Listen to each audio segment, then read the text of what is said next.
Mr. Kuchu and Mr. Denise, please.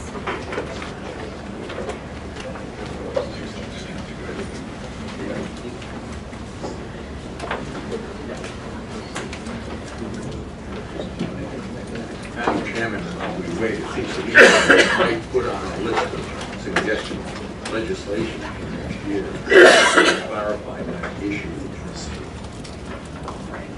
Residency for federal office. That's a very good point. Thank you.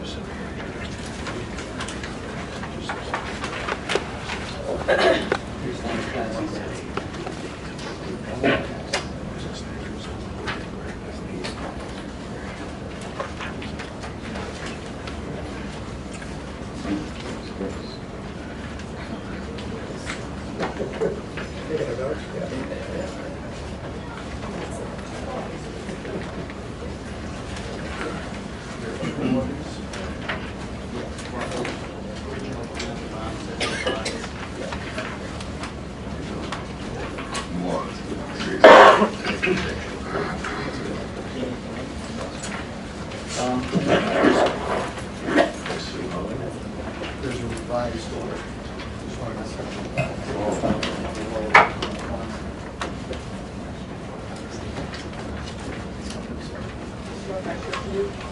Summarize these documents for us, please. We have identified them. I believe where we left off was the whether or not there was any objection to the documents being marked as full, and I believe there are none, although Mr. Attorney Denise did want to receive. I did receive the 2 exhibits that I was missing. And you've had an opportunity to review those? I have. Any objection to them being marked as full? So we now have a full record from the town of West Warwick. You can see that for exhibit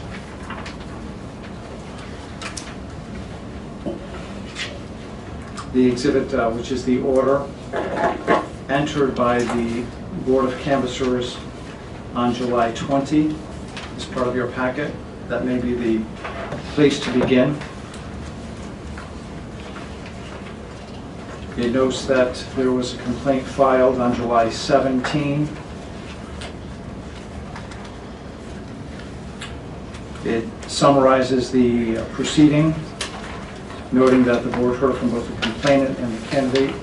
By the way, I think that just want to note that we do have a written decision from the local board in accordance with our regulations, which is very, very helpful.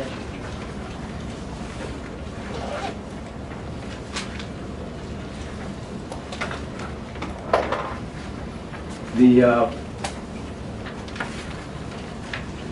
gist of the decision is that this candidate is not eligible to run under the federal law dealing with the Hatch Act. That apparently there may be federal funds used for the employment of this person, which would come into play and would prohibit his employment from a office that uses federal funds while also being in office in the state. Is that essentially the position of the town in the order? Mr. Williamson? Yes, you could just... there were 3 elements, ladies and gentlemen. There was the Hatch Act, there was the State Merit Employment Act, and also the issue pertaining to the judicial rules, which the candidate counted with that letter from, I believe, Attorney Martino. Yes, Senator Martino. So those are 3 issues that the board looked at. Could you just identify yourself? Oh, I'm sorry. Timothy A. Williamson, the town solicitor. I acted as legal counsel to the Board of Canvassers on the hearing date. In the city of West Warwick. Town of West Warwick, yes, ma'am. I think it would be appropriate to hear from the person who filed the objection. Very good. Counsel, should they be under oath? To present his argument? No, there would be no need to. Very good. I Would proceed? you proceed? So the brief structure of the complaint was, as the town solicitor just indicated, first that the employee, that the respondent is a state employee as a principal administrative clerk for the Rhode Island judiciary. And as a employee of the judiciary, there was an exhibit that shows that the Rhode Island judiciary does receive significant amounts of federal funds, and that due to the employee's connection with such federal funds, that he would therefore be ineligible to run for the office of town council due to the prohibitions of the Federal Hatch Act. Secondly, there was a argument that was made that the judicial regulations promulgated by the Rhode Island Supreme Court in section 8.18G prohibit certain judicial employees from seeking elected office. This argument really gets into a matter of separation of powers, of making sure that folks that are in the judiciary, truly are, independent and have the appearance of independence. And while I would note that the letter that was provided from the Assistant State Court Administrator did note that the employee is currently employed as an assistant clerk, that it says, and I quote, "For administrative reasons, Justin Kutu's position has a classification title of principal administrative clerk. However, he maintains the position and carries out the duties and functions of an assistant clerk pursuant to Rhode Island General Law 8416. While in the judicial regulations, there is a specific exception for assistant clerks, I would note that that caveat was made in the letter, and that the true payroll classification, the job title of the individual, should be what is viewed, not what the duties that he may carry out may be. And third, there was also an argument, as the solicitor indicated, relating to the merit system law.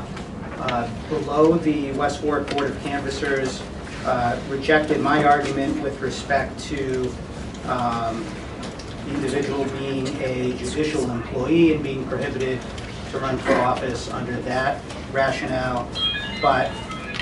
And I can go back to the decision of the board, that the respondent testified under oath that he lacked any knowledge of whether there was federal funding, and that he also did not seek out an advisory opinion from the Office of Special Counsel regarding any potential Hatch Act violations or violations of the merit systems law.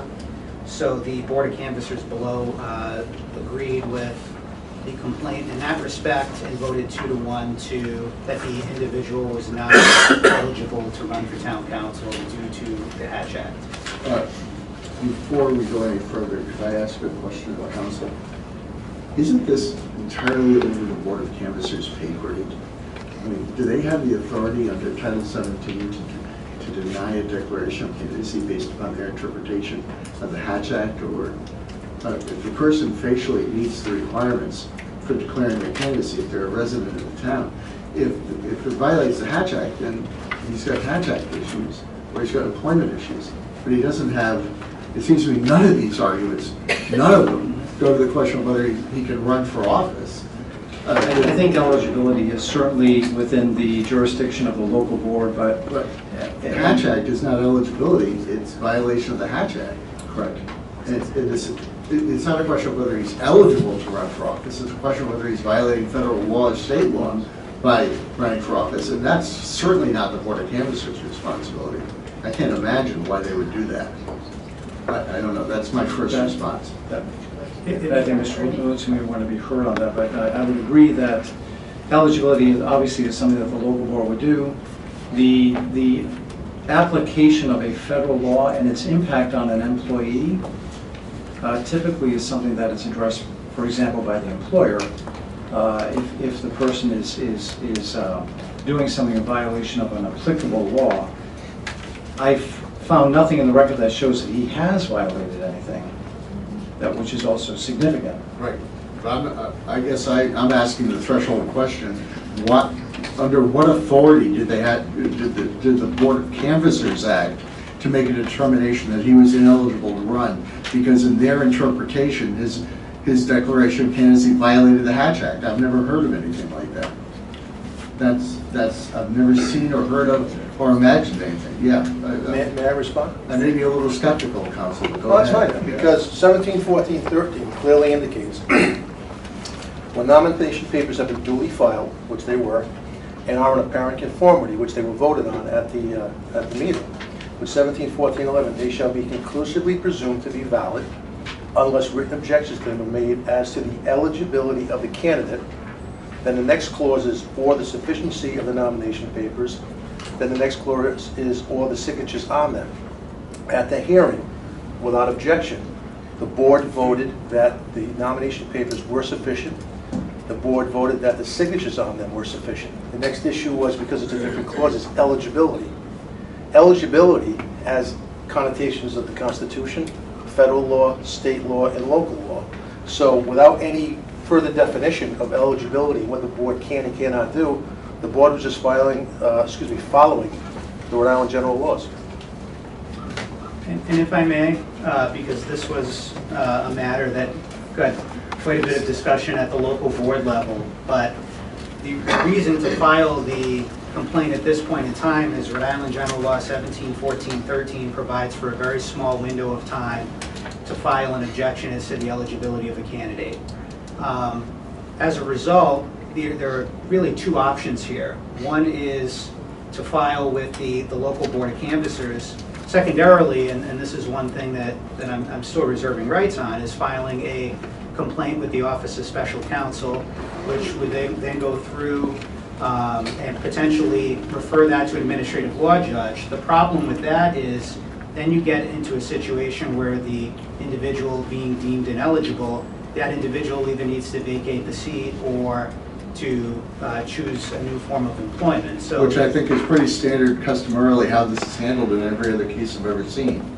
That's exactly the way it's done. Instead of taking the person off the ballot at the beginning, because the Board of Canvassers has made a determination about it, something that only really should be made by a federal administrative law judge or some other official, instead of taking the person off the ballot at this point and not letting them run, file your complaint in the appropriate place. And then if he's determined to be covered by the Hatch Act, or if it's not an issue that should be considered, or if it's where he's not eligible because he's a member of the judiciary, right, he has to resign or he has to quit his job. That's exactly the way it's done. I've never seen it done this way, ever.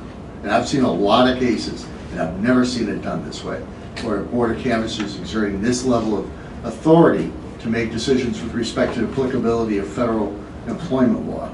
It's beyond the pale as far as I'm concerned. Got another point? I don't have a response to that, simply to say that the local board did make a finding that the individual was ineligible due to the Hatch Act. Okay, before we hear from Mr. Kuchar, does the board have any questions? Madam Chair, if Mr. Kuchar is going to present any facts on his behalf, he should be sworn in. If he's just going to present argument, he does not need to. I was just going to present an argument based off of what Mr. Denise has mentioned. My whole argument with the objection to my eligibility was the fact of that letter being provided. I was under the impression that it was sufficient enough to say that I was eligible to run as per my qualifications as an assistant clerk with the Rhode Island Supreme Court. And I also felt that in regards to the actual complaint being submitted and a copy given to the Supreme Court, I believe that if I was ineligible, they would have stated either in the letter that I was ineligible to run, or at least not given me a letter to tell me that I was eligible, because it was my understanding that based on the Rhode Island judiciary rules and procedures and regulations, that was something that was actually taken up in their decision on determining who was eligible and who was ineligible. The other point that I have to make is, sorry,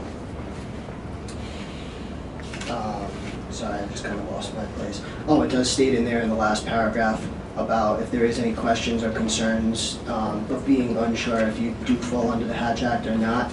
It says specifically in there to either contact your supervisor or the employee relation portion of your employment, which I did, and I felt the letter was sufficient enough to cover myself for that. questions? Madam Chairman? Yes. I would move that we reverse the decision of the West Warwick Board of Canvassers on the grounds that interpretation of the Hatch Act is not within their jurisdiction or ours. Mr. Pierce has made a motion, it's been seconded by Judge Erickson. Any discussion? All in favor signify by saying aye. Aye. Those opposed? The ayes have it.